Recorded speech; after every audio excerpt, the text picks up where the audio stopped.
सद्गुरुदेव की हमारे अध्यात्म जीवन के प्रबल प्रेरणा स्वरूप ले परम आराध्य परम पुरुष सद्गुरुदेव जी मंचस्थ सदैव संत समाज सत्संग हॉल में उपस्थित धर्म प्रेमी सज्जनों तथा देवियों, सदी के महान संत परम आराध्य परम पुरुष सद्गुरु आचार्य से की आज जन्म जयंती है। हम लोग यहाँ उपस्थित हैं। कुछ निवेदन आप लोगों के बीच करूं।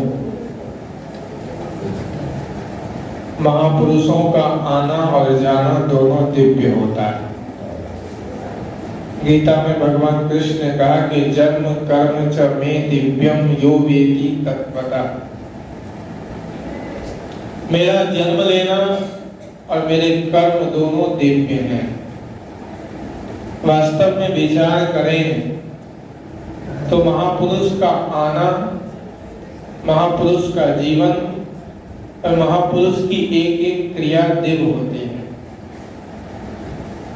और जिस महापुरुष की आज हम जयंती मना रहे हैं,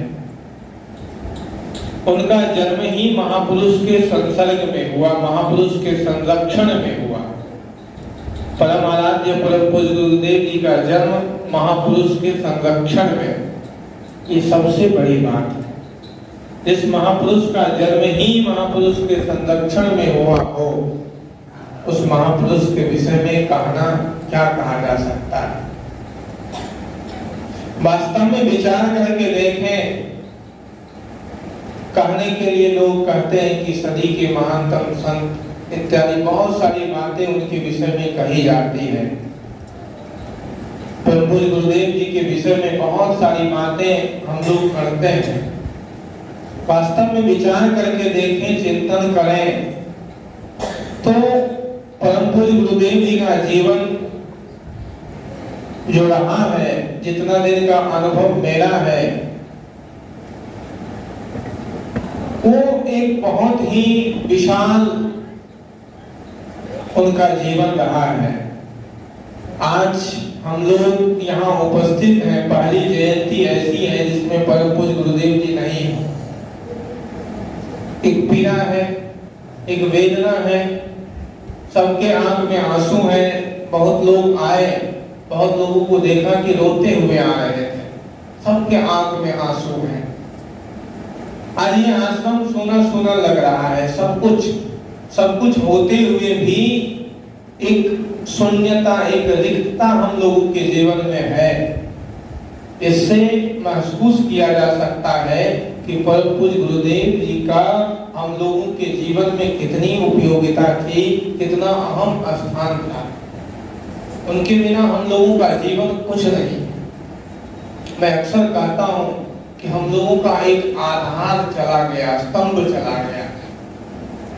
लेकिन ये प्रकृति प्रदत्त सिद्धांत है, नियम है, इसको कोई भी व्यक्ति बदल नहीं सकता। संसार का नियम है कि जो आया है वो सब चला जाएगा। गीता कहती है कि जातस्य ध्रुवो मृत्यु ध्रुवम जन्म मृतस्य। जिस व्यक्ति का जन्म हुआ है वो व्यक्ति मरेगा एक दिन अवश्य। लेकिन एक बात और है, प्रकृति प्रदत्त सिद्धांत का नियम है कि संसार में जो आया है वो सब चला जाएगा। लेकिन कुछ लोग ऐसे होते हैं जो संसार से जाते तो जरूर हैं, लेकिन काल के कपाल पर एक ऐसा हस्ताक्षर करके जाते हैं कि दुनिया की कोई ताकत उस हस्ताक्षर को मिटा नहीं सकती।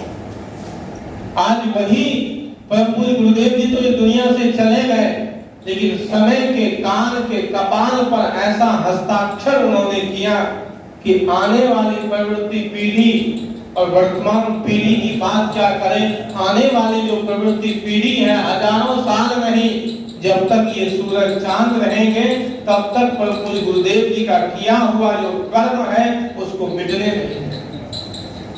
कोई नहीं मिटा सकता है, कोई ऐसी शक्ति नहीं है, कोई ऐसा सामर्थ्य नहीं है प्रकृति के अंदर कि उनके किए गए उपकार को मिटा दे। इसी का नाम जीवन है। इसीलिए तो महापुरुष का जीवन बड़ा दिव्य होता है, बड़ा उदात्त होता है। इसलिए महापुरुष जब तक जीते हैं तब तक समाज के लिए कुछ न कुछ करते रहते हैं, समाज को कुछ न कुछ देते रहते हैं। और परम पूज्य गुरुदेव जी का जीवन इतना उदार, जब तक वो जिए समाज के लिए कुछ न कुछ करते रहे, लोगों को देते रहे, इतना प्यार दिया लोगों को। तो उनके पास जाने के बाद किसी को माँ बाप की कमी नहीं करते। हम लोग तो 12 साल के अवस्था में आश्रम में आए, एक छोटी सी आयु में, जिस समय बच्चा माँ बाप के पास रहता है, खेलता है, कूदता है, उस समय हम उनके आश्रम में यहाँ आए और कभी भी हमको माँ बाप का प्यार नहीं करा, कभी भी परिवार की याद नहीं आई। क्यों? क्योंकि उनके भीतर में जैसे कोई अपने बच्चे को पालता है, पोसता है, वैसे परम पूज्य गुरुदेव जी का जीवन था, जो अपने शिष्य के लिए उनके अंदर वही स्नेह, वही वात्सल्य, वही ममता, उनका जीवन इतना उदात्त था, इतना सरल और सहज। महापुरुष कभी कभार धरती पर आते, इतना सहज और सरल, और एक पूर्ण जीवन जी करके इस संसार में गए।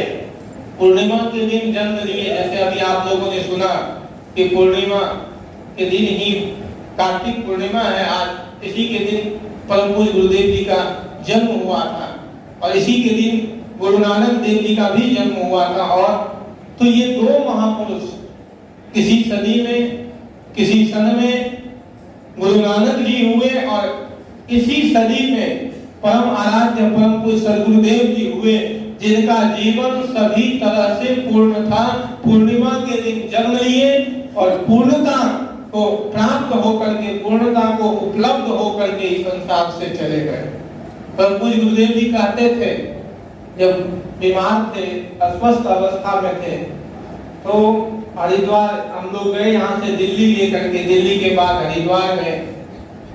तो हरिद्वार में पतंजलि योगपीठ में जब उनका इलाज चल रहा था, चिकित्सा चल रही थी, तो उस समय वो मेरे पास, एक दिन मैं उनके पास बैठा हुआ था, तो संयोग से कुछ चिकित्सक आए, चिकित्सा करके चले गए। उसके बाद वो मेरे जगह पर सोए हुए थे और बात कर रहे थे, हमको बुलाए और बैठे हुए थे, वो लेटे हुए थे। लेट करके कहा कि अब मेरा शरीर रहेगा नहीं, ये तो मुझे निश्चित है कि अब मेरा शरीर रहने वाला नहीं है, लेकिन मैं एक बात आज तुमसे कहना चाहता हूँ कि आज 82 साल से ऊपर मेरा जीवन हो गया, लेकिन मैंने आज तक किसी का कुछ लिया नहीं, बल्कि दे करके खाया। जीवन में किसी का उपकार मेरे ऊपर नहीं है, लेकिन एक बात रतन स्वरूप मैं कहना चाहूंगा कि मैं जीवन, अपने जीवन से खुश हूँ। ये बात बहुत बड़ी बात उन्होंने कही कि मैं अपने जीवन से खुश हूँ, मेरे जीवन पर किसी का उपकार नहीं है, और मैं अपने कर्म से और अपने जीवन से, तो मेरे जीवन में कोई पछतावा नहीं है, क्षोभ नहीं है। मैं ये नहीं सोच रहा हूँ कि मैंने कोई ऐसा कर्म किया है जीवन में जिसके लिए हमको पछताना पड़े, जिसके लिए हमको पीड़ा हो, कष्ट हो, ऐसा जीवन हमने नहीं जिया। ये बहुत बड़ी बात उन्होंने कही, और ये बात सुन करके उस समय मैं रोने लगा कि परम पूज्य गुरुदेव जी, आपका जीवन तो इतना उदार कि जब तक आप जीवन जिए इस संसार से, सदगुरु कबीर साहब की उस पंक्ति को आप चरितार्थ करके चले गए कि जस के तस चदरिया भर दीनी रे, जैसा चादर प्रकृति ने दिया था वैसा चादर प्रकृति को लौटा दिया, कहीं से कोई जीवन में कोई दाग नहीं। ऐसे महापुरुष थे। ताकि बेटा मेरे जीवन में कोई क्षोभ नहीं है, कोई पीड़ा नहीं है, कोई कष्ट नहीं है, अब चला जाऊं तो मुझे कोई दिक्कत नहीं है, ऐसा उनका जीवन। तो महापुरुष का आना संसार के लिए नहीं, वरदान है लोगों के लिए, और महापुरुष का जाना अभिशाप नहीं। महापुरुष अगर संसार से चले जाए, शब्दों को थोड़ा ध्यान दीजिए कि महापुरुष अगर संसार से चले जाए तब भी समाज के लिए वो अभिशाप नहीं बल्कि वरदान साबित होता है। उनका जाना भी समाज के लिए, आना तो दिव्य है ही, जब तक वो रहते हैं तब तक तो समाज का कल्याण करते ही हैं, लेकिन जब समाज और संसार से चले जाते हैं तब भी समाज और संसार को वो जो दे करके जाते हैं उसके ऋण से कोई भी व्यक्ति उड़ित नहीं हो सकता। हम लोगों को जो दे करके गए परम पूज्य गुरुदेव जी, हम सब का नैतिक दायित्व है कि हम लोग का जब तक जीवन रहेगा तब तक हम लोग उसके ऋण से उड़ित नहीं हो सकते।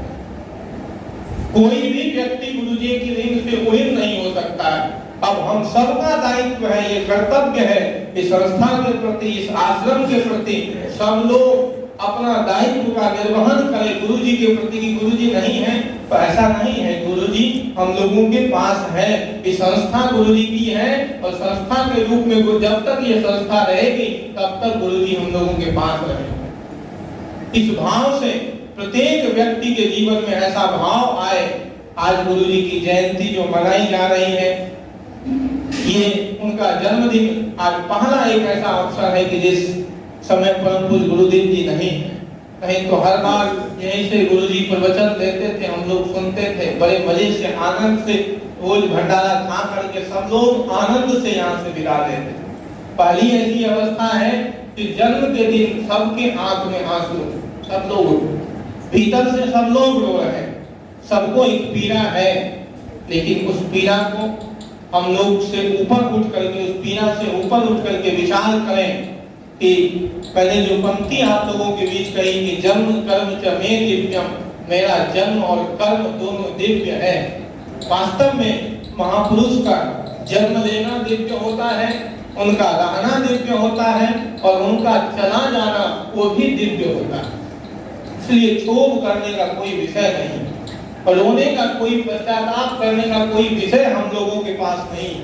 पश्चाताप का समय नहीं है। जितना हम लोगों को मिला उतना काफी है। गुरु जी ने जितना दिया उतना ही हम लोगों के लिए बहुत है। अब हम लोगों का कर्तव्य है, प्रत्येक साधक और साधिका का ये कर्तव्य है कि गुरु जी ने जो ज्ञान दिया है उस ज्ञान के अनुरूप हम लोग अपने जीवन को बनाएं और प्रत्येक व्यक्ति अपने जीवन का उद्धार, अपने जीवन का कल्याण कर लें। क्योंकि गीता कहती है कि उद्धरेत आत्मना आत्मानं न आत्मानं अवसादयेत, उद्धरेत आत्मना आत्मानं उद्धरेत। प्रत्येक व्यक्ति का नैतिक दायित्व बनता है कि जीवन जीते रहते अपना कल्याण कर ले, अपना उद्धार कर ले। गुरु का ऋण अगर चुकाना चाहते हैं तो आप लोगों का, हम सब का ये दायित्व बनता है कि अपना अपना उद्धार हम लोग कर लें। अंत में क्या कहते परम पूज्य गुरुदेव जी के, लो अपना जहां दुनिया वालों, हम इस दुनिया को छोड़ चले। जो रिश्ते नाते जोड़े थे सब तोड़ चले, जो कुछ भी लिया यहीं से लिया, सब कुछ यहीं पर दे दिया। अब मेरे साथ कुछ भी नहीं जा रहा है। अब जो गुरु जी का जो कर्तव्य था उसका उन्होंने निर्वहन कर लिया, लेकिन अब हम लोगों का उत्तरदायित्व है कि हम प्रत्येक साधक अपने जीवन का कल्याण करें और गुरु के प्रति सच्ची निष्ठा हमारे अंदर हो। अगर गुरु के प्रति सच्ची निष्ठा है, श्रद्धा है, तो एक न एक दिन हम लोग जरूर ज्ञान को प्राप्त करेंगे, अपना कल्याण करेंगे। क्योंकि शास्त्रों में कहा गया कि श्रद्धावान लभते ज्ञानम। जब व्यक्ति के भीतर में श्रद्धा होती है तो प्रत्येक व्यक्ति ज्ञान का लाभ करता है। ऋते ज्ञानान न मुक्ति, बिना ज्ञान की मुक्ति नहीं हो सकती। अगर मुक्ति चाहते हो तो ज्ञान की आवश्यकता है, और अगर ज्ञान चाहते हो तो उसके लिए भीतर में श्रद्धा पैदा करिए। ये कहने की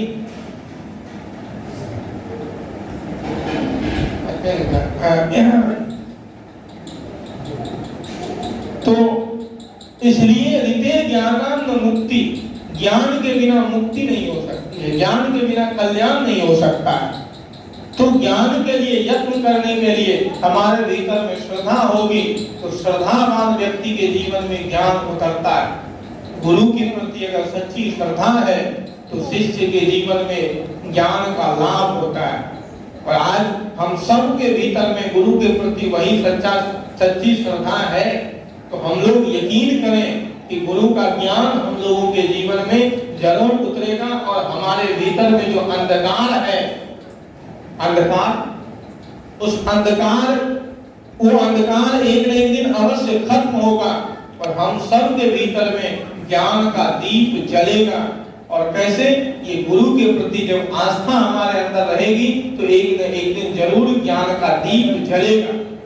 उसके लिए हम लोग यत्न करें, प्रयत्न करें, गुरु के प्रति समर्पित रहें कि गुरु जी चले गए, जाना तो शरीर छोड़ करके तो एक दिन सबको जाना है। शरीर तो मरण धर्मा सबका है, हमारा हो या आपका हो, किसी का भी हो, ये शरीर आग हवा मिट्टी पानी का है और इसी में मिल जाएगा।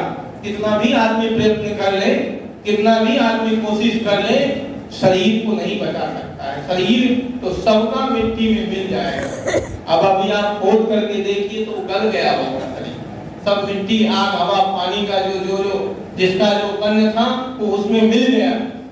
सबका यही स्थिति होने वाला है, चाहे वो महापुरुष हो कि कोई भी हो, शरीर तो एक न एक दिन सबका करना है। इसलिए उससे चिंता नहीं करना है, परेशान नहीं होना है, विचार करना है कि जाना तो एक दिन सबको है, संसार से हम सब चले जाएंगे, क्योंकि जिसका जन्म हुआ है उसको मृत्यु तक तो जाना ही पड़ता है। शरीर का जन्म हुआ है, शरीर का अंत निश्चित है, लेकिन इस अवधि में इस मानव जीवन का जो उद्देश्य है, महापुरुषों से शिक्षा लेकर के, उनके जीवन से, उनके आदर्श को हम अपने जीवन में घटित करके प्रत्येक व्यक्ति अपना अपना कल्याण कर ले, अपना अपना उद्धार कर ले, इससे बड़ा कोई अपना काम नहीं। तो परम पूज्य गुरुदेव, मैंने अब अपनी बातों को विराम दूंगा।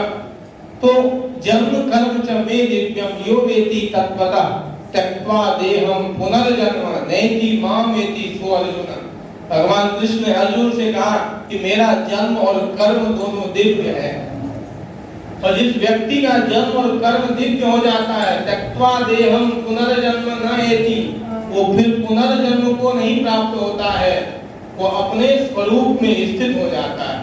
परम पूज्य गुरुदेव जी का जन्म और कर्म दोनों दिव्य था, जिसके परिणाम स्वरूप पुनर्जन्म न विद्यते। हम लोग ऐसा नहीं कहेंगे कि परम पूज्य गुरुदेव जी फिर से आएंगे लौट करके, पुनर्जन्म न विद्यते। जिस व्यक्ति का मोह क्षीण हो गया, आसक्ति क्षीण हो गई, उस व्यक्ति का पुनर्जन्म नहीं होता, वो व्यक्ति फिर लौट करके नहीं आता है।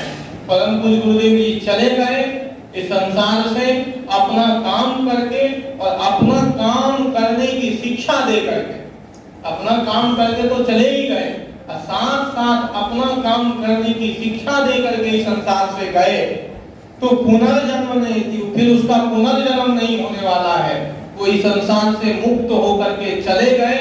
हम साधक का, हम सबों का ये कर्तव्य है, नैतिक दायित्व है कि परम पूज्य गुरुदेव जी के उसी पद चिन्ह पर अपने जीवन को भी वैसा बनाए, वैसा आदर्शपूर्ण बनाए कि हमारे जीवन में भी पुनर्जन्म न हो, हम सबका कल्याण हो।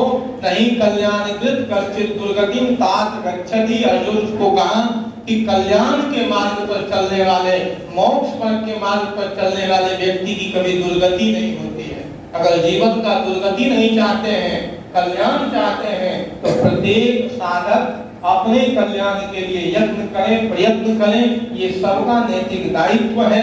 तो आज परम पूज्य गुरुदेव जी के जन्म जयंती पर बस इतना ही।